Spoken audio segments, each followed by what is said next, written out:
Sizni xafa qilgan odamni jazolash usuli, ya'ni yaxshi ma'noda ekologik jazolash. Qanday? Jahlingiz chiqdi, hammasi yaxshi, lekin bu xafagarchilik turibdi. Boring va siz bilan qanday mumkin emasligini tushuntiring. Men bilan kecha mana shunday sodir bo'ldi.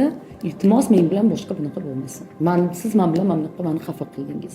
Ochiq oydin meni xafa qildingiz. Menga mana bu gapingiz yoqmadi. Mana bu gapingiz menga og'ir bo'ldi. Siz meni to'g'ri tushuning, men bu narsani ko'tara olmas ekanman.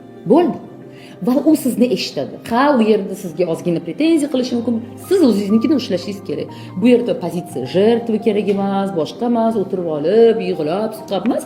Rost, menga bu narsa yoqmaydi. U bilan gaplashmaslik, undan arazlab yurish emas, balki uni tarbiyalash. Jazolash deganda men hozir yaxshi ma'noda tarbiyalash haqida aytyapman. Tarbiyalang o'sha insonni. Ayting unga qanday siz bilan mumkin emas. Bu ham bir tarbiya aslida va siz unga siz bilan sizni tushunishiga yordam berasiz.